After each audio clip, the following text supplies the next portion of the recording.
So, ayun nga guys, for today's video ay i-review natin itong viral chocolate na to na talaga namang trending na trending sa social media. At ang daming gustong umorder nito, pero dito lang daw to na-order sa Dubai. Imagine, dito lang to na-order sa Dubai. So, kung nandito ka sa Dubai, it's your chance na matikman tong chocolate na to. So, bukod nga dun, kinukulit ako ng kapatid at mga pinsan ko, natikman ko daw tong chocolate na to kasi parang naiintriga din sila kung ano ba yung lasa nito dahil trending na trending nga to sa social media. For today's video, gagawa tayo ng honest review kung masarap pa talaga tong chocolate na to. Is it worth the hype and the price? Kasi medyo may kamahalan din talaga tong chocolate na to. Kasi ang isang bar nito is nagkakahalaga ng 68.25 dirhams. So, sa peso, kulang-kulang 1,100 pesos. So, imagine, that expensive for just one bar of chocolate. So, in-order ko nga itong dalawang pinaka-popular flavors nila.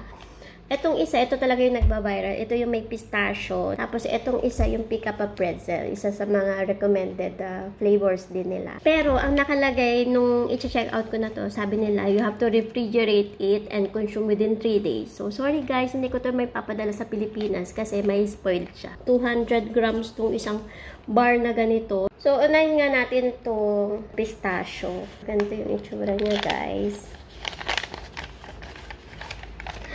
Medyo malata siya. Kasi mainit kasi ngayon dito sa Dubai. So, ganito yung itsura niya. Tiin natin siya. Ayun. So, pag hinati mo siya, meron talaga siyang yung pistachio and then may kunafa. So, ayan siya, guys.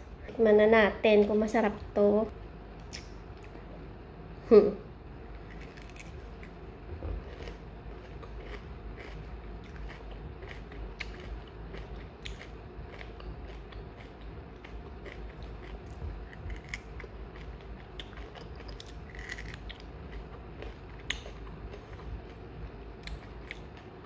Nagkasira-sira na siya.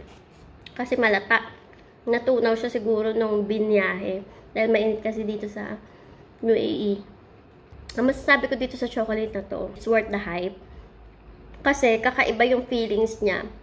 Yung feelings niya, meron siyang crunchy. Yun yung kunafa. Vermicelli yata. Yun na Brunei. Ginagamit nila talaga yun sa mga dessert nila dito. Yun yung palaman niya. Tapos, meron siyang nakahalo na pistachio spread. At saka yung talagang bits ng pistachio. Malalasahan mo talaga siya. Yung lasa ng chocolate niya, pag yung chocolate lang yung kakainin mo.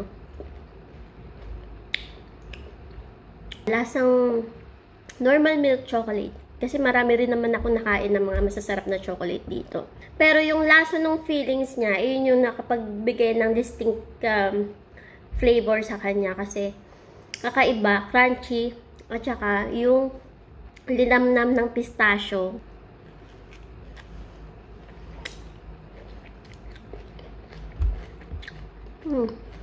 Usap siya. Yung spread din na to, dahil malutong siya habang kinakagat mo siya. Tabi muna natin to kasi meron pa tayong isang titikman. Siguro pagka na-receive nyo to, ilagay nyo muna sa ref para yung pag hinati nyo siya, hindi siya kasi hindi tunaw yung feelings niya. Tikman naman natin tong isang to. Ang tawag nila dito is pick-up-a pretzel. May minimum order sila na 130.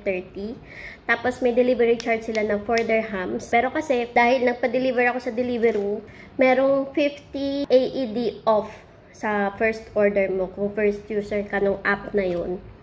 So, naka-discount ako. Parang binayaran ko lang na lang dito is nasa 94 dirhams. Doon yun sa mga first time user ng Deliveroo app.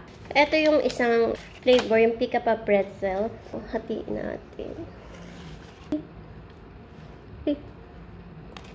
Ayan, yung palaman niya.